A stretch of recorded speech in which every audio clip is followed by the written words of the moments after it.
اور قرآن پڑھتے ہوئے رویا کرو. پھر کہا فَإِن لَمْ تَبْكُوا فَتَبَاكُوا، اگر رونا نہ آئے تو رونے کی کوشش کیا کرو.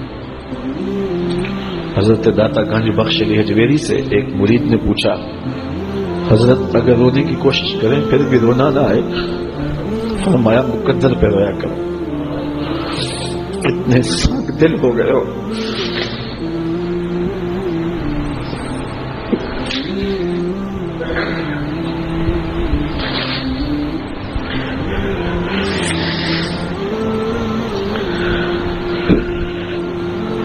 امام ابو دہب نے حلیہ میں لکھا لا خیر فی عین لا تبکی من خشیت اللہ، اس آنکھ میں کوئی بھلائی نہیں ہے جو رب کے خوف میں روتی نہیں ہے.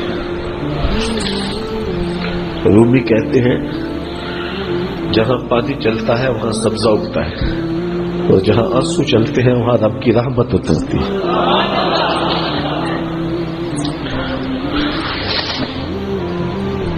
تو کہا راتوں کی تنہائیوں میں اٹھ اٹھ کے قرآن پڑھا کرو. قرآن خود نور دیتا ہے، اس کی تلاوت کیا کرو. ایک حدیث ہے جب میں نے پہلی بار پڑھی تھی تو میرے اوپر ایک کپ کپی طاری ہو گئی، اور وہ لمحے دوبارہ تو نہیں اس انداز سے مل سکے، لیکن جب بھی میں پڑھتا ہوں ایک گھاس ملتا ہے. فرمایا قرآن یہ اللہ کی وہ لٹکتی ہوئی رسی ہے جس کا ایک سرا تمہارے ہاتھ میں ہے اور دوسرا سرا تمہارے رب کے ہاتھ میں. کرنٹ لگتا ہے کہ یہ وہ قرآن ہے جس کا ایک سرا رب کے ہاتھ میں ہے تو دوسرا سرا تمہارے ہاتھ میں ہے. تو کہا قرآن ڈائریکٹ فیض دے گا، قرآن ڈائریکٹ نور دے گا. علامہ اقبال نے اپنے ایک ملنے والے کو خط لکھا، کہا ترجمہ نہیں بھی آتا تو پھر بھی تلاوت کرو، خالی تلاوت کرنے والے کے قلب کا تعلق حضور کے دل سے جڑ جاتا ہے. سیارہ ڈائجسٹ کا ایک قرآن نمبر چھپا تھا، اس میں ایک شخص کی کہانی لکھی تھی کہ قبر کھودتے اس کی قبر کھل گئی. لوگوں نے دیکھا کہ قبر میں روشنی ہے اور کفن بھی میلا نہیں ہوا، اور وہاں گلاب اگے ہوئے ہیں جس کی خوشبو سے ماحول میں عطر پھیلا ہے. تو لوگ اس نشان پہ صاحب قبر کا گھر تلاش کرتے رہے. اس کی بیوہ سے ملاقات ہو گئی، اگرچہ وہ بہت زیادہ بوڑھی ہو چکی تھی. پوچھا تیرے شوہر کا کیا عمل ہے کہ ہم نے اس کی قبر میں روشنی بھی دیکھی ہے اور خوشبوئیں بھی دیکھی. اس نے کہا میرا شوہر ایک دیہاتی شخص تھا، مجھے کوئی اس کا ایسا عمل نظر نہیں آتا.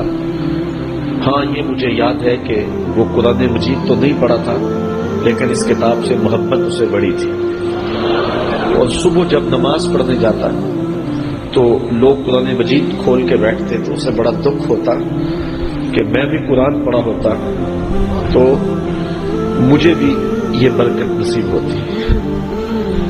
اب گھر آتا تو اس کے قدم بوجھل ہوتے. گھر آ کے تاک میں پڑے ہوئے قرآن مجید کے نسخے کو اٹھاتا اور کھولتا اور ایک ایک سطر پہ انگلی رکھتا اور کہتا مالک مجھے نہیں پتا یہ کیا لکھا ہے، لیکن جو لکھا ہے سچ لکھا ہے.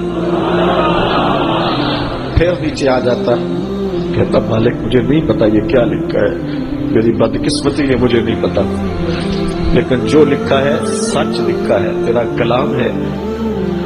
انگلیاں پھیرتا جاتا اور یہ کہتا چلا جاتا یہ بھی حق ہے، یہ بھی حق ہے، یہ بھی حق ہے اور یہ بھی حق ہے. تو آج اس کی قبر میں جو اجالے پھیلے ہوئے ہیں تو اس قرآن کی محبت کی وجہ سے ہے. اللہ ہم سب کی قبروں میں روشنیاں کرے. جب دروازے مکفل کر کے کھیس موٹا بت کے اوپر ڈال کر کے زلیخا بولتی ہے تلک اے یوسف اب تو آ جاؤ نا، اب تو کوئی نہیں دیکھ رہا. تو جناب یوسف بولتے ہیں کہ تو دروازے مکفل کر دیے کہ لوگ نہ دیکھ سکے، اور اس پتھر کے بنے ہوئے بت سے بھی تو حیا کرتی ہے جس کی بے نور آنکھیں دیکھ بھی نہیں سکتی. لیکن تیرا اعتقاد ہے کہ یہ دیکھتا ہے اور اس سے بھی تو چھپ گئی ہے اور موٹا کھیس ڈال دیا ہے، تو کیا میں اس خدا سے نہ ڈروں کہ جو 7ویں کوٹری میں بھی دیکھتا ہے؟ میں اس سے حیا نہ کروں؟